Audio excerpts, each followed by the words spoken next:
Hotstar अब जियो Hotstar बन गया है। अगर हम जनरल भाषा में पूछें तो क्यों? क्योंकि ये एक मर्जर और एक्विजिशन का केस है। मर्जर और एक्विजिशन जो ये टर्म है वो एक जैसे लगते जरूर हैं लेकिन है डिफरेंट। मर्जर, एक्विजिशन और अमलगामेशन ये सारे टर्म बिजनेस ट्रांजैक्शंस के एक पार्ट हैं जिनके थ्रू दो या दो से अधिक कंपनीज कंबाइंड होके एक सिंगल एंटिटी को जनरेट करती हैं। अगर बेनिफिट की बात करें तो इससे होता क्या है, एक तो इनका मार्केट शेयर एक्सपेंड होता है। नेक्स्ट है ये कॉस्ट सेविंग रहता है और साथ ही साथ इससे जो कंपटीशन है वो भी रिड्यूस हो जाता है। पहले हम बात करते हैं मर्जर की। मर्जर में जो दो डिफरेंट कंपनीज होती हैं वो आपस में मर्ज होके एक सिंगल कंपनी में कन्वर्ट हो जाती है।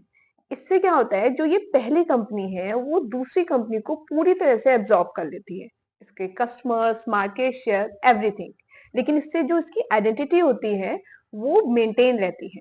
चलिए इसको एक एग्जांपल से समझते हैं। 2025 में रिलायंस इंडस्ट्री और वॉल्ट डिज्नी कंपनी ने अपनी स्ट्रीमिंग सर्विसेज जियो सिनेमा और डिज्नी प्लस हॉटस्टार को मर्ज किया है। इन 2020 Allahabad bank was merge into the Indian bank. अब हम बात करते हैं अमलगामेशन की। अमलगामेशन काफी हद तक सिमिलर है मर्जर के। इसमें भी दो या दो से अधिक कंपनी कंबाइन तो होती हैं लेकिन एक नई कंपनी को क्रिएट करती हैं। फॉर एग्जाम्पल मान लेते हैं ये ए कंपनी है और ये बी कंपनी है। अमलगामेशन के तहत इनके कॉम्बिनेशन से एक नई कंपनी क्रिएट होगी जो कि होगी कंपनी सी।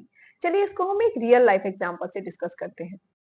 ऐसे ही अमलगामेशन के थ्रू इंडिया की मारुति लिमिटेड और जापान की सुजुकी कंपनी एक साथ और आए। उन्होंने एक नई एंटिटी फॉर्म की जिसको हम मारुति सुजुकी लिमिटेड के नाम से जानते हैं।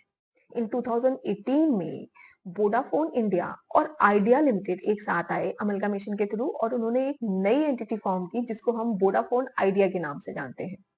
नेक्स्ट टर्म है एक्विजिशन। ये एक तरह से कॉर्पोरेट एक्शन है जिसके तहत एक कंपनी दूसरी कंपनी के 50% या उससे ज्यादा के ओनरशिप स्टेक्स को परचेज कर लेती है, एक तरह से एक्वायर कर लेती है। अगर दूसरे शब्दों में समझे तो एक्विजिशन के तहत जो टारगेट कंपनी है उसके बिजनेस को बाइंग कंपनी पूरी तरह से ओवरटेक कर लेती है। अगर रियल लाइफ केसेस की बात करें तो 2022 में जोमेटो ने ब्लिंकिट को एक्वायर किया था।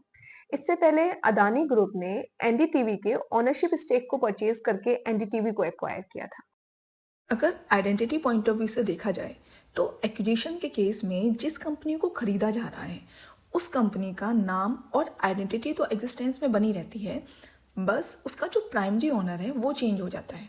जैसे 2018 में जब वॉलमार्ट ने फ्लिपकार्ट के मेजॉरिटी ऑफ शेयर्स को खरीदकर उसको एक्वायर किया था तो फ्लिपकार्ट का नाम और आइडेंटिटी तो बनी रही, बस इस एक्विजिशन के बाद इसका फ्लिपकार्ट का जो प्राइमरी ओनर है वो वॉलमार्ट माना जाएगा। आई होप अब आपको अमलगामेशन, एक्विजिशन और मर्जर में डिफरेंस समझ में आया होगा।